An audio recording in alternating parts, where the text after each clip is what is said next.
અમદાવાદના નિકોલમાં આવેલ એક શોરૂમમાંથી ₹1.66 કરોડના દાગીનાની ચોરીના કેસમાં મુખ્ય આરોપી સેલ્સ ગર્લ હર્ષિદા શેટ્ટી હાઈકોર્ટના દ્વાર ખટખટાવ્યા છે। હર્ષિદાએ પોલીસ પર ગંભીર આક્ષેપો કરતા દાવો કર્યો છે કે ક્રાઇમ બ્રાન્ચે તેની ધરપકડ માણેક ચોકથી નહીં પરંતુ દિલ્હીની હોટલમાંથી મહિલા પોલીસ વગર કરી હતી। વળી દિલ્હી જયપુર હાઈવે પર તેને બેભાન કરી સોનાનો દોરો અને રોકડ પડાવી લેવાયા હતા। બીજી તરફ સરકારી વકીલે રજૂઆત કરી કે શરૂઆતમાં મેજિસ્ટ્રેટ સમક્ષ આવી કોઈ ફરિયાદ નહોતી કરાઈ। જો કે હાઈકોર્ટે ધરપકડના સમયગાળા અંગે સરકારને સવાલો કર્યા છે કે જો આરોપીને 16 મેના રોજ પકડવામાં આવી હતી તો 19 મે સુધી મેજિસ્ટ્રેટ સમક્ષ કેમ રજૂ ન કરાઈ। હાલ કોર્ટે દિલ્હીની હોટલના સીસીટીવી ફૂટેજ સુરક્ષિત રાખવાની માંગ સાથે વધુ સુનાવણી 25 જૂન પર નિર્ધારિત રાખી છે।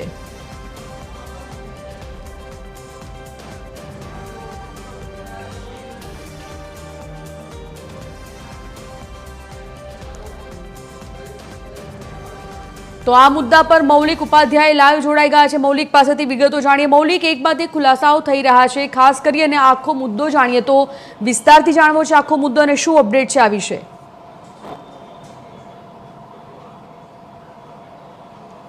संजीवनी जे रीते निकोलना जे आ शोरूम है त्या 1.66 करोड़नी जे घरेणा है तेनी चोरी थई हती ने त्यारबाद फरियाद है ते नोंधवामां आवी हती ने आरोपी जे महिला है सेल्स गर्ल्स तेनी धरपकड़ है ते करवामां आवी हती। आ महिला है तेने पहला पण आक्षेप कर्या हता के पोलीसे तेनी पासे जे घरेणा हता ते अने रोकड़ रकम है ते लई लीधी हती, परंतु त्यारबाद हवे जे आ महिला है तेना द्वारा हाईकोर्टमां अरजी करवामां आवी छे ने अरजीमां तेने जे रीते काले गई काले सुनावणी थई हती आ अरजी पर त्यारे तेमां जणाववामां आव्युं हतुं के क्राइम ब्रांच जे माणेक चौकथी महिलानी धरपकड़ करी होवानी जे वातो करे छे परंतु तेनी धरपकड़ माणेक चौकथी नहीं परंतु दिल्हीथी करवामां आवी छे अने જ્યારે ધરપકડ કરવામાં આવી ત્યારે કોઈ મહિલા જે પોલીસ છે તે હાજર નહોતા, સાથે સાથે તેને જે પહેરેલા ઘરેણા હતા તે અને કેટલીક રોકડ રકમ હતી તે પણ પોલીસે પડાવી લીધાનો આક્ષેપ છે તે કરવામાં આવ્યો છે।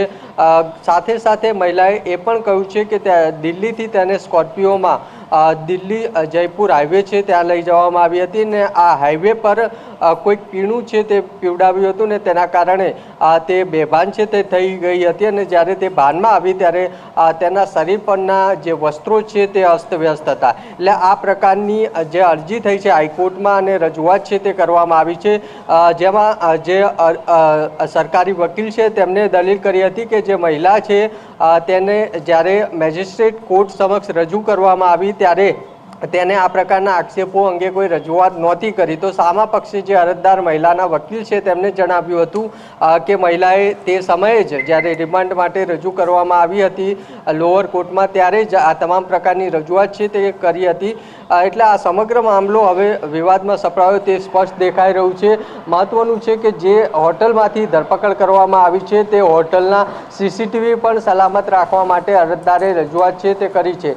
હવે આ સમગ્ર જે મામલો છે તેની સુનાવણી છે તે આગામી સમયમાં થશે, પરંતુ અત્યારે તો આ મહિલા છે તેને ક્રાઇમ બ્રાન્ચ છે તેના પર ગંભીર આક્ષેપ કરતા હાઈકોર્ટમાં અરજી કરી છે ત્યારે જે સોનાના જે ઘરેણા છે આ ઉપરાંત રોકડ રકમ અને તેની ધરપકડને લઈને સવાલ છે, ધરપકડના સ્થળને લઈને સવાલ છે તે ઊભા કર્યા છે। જી ધન્યવાદ મૌલિકા સમગ્ર જાણકારી માટે।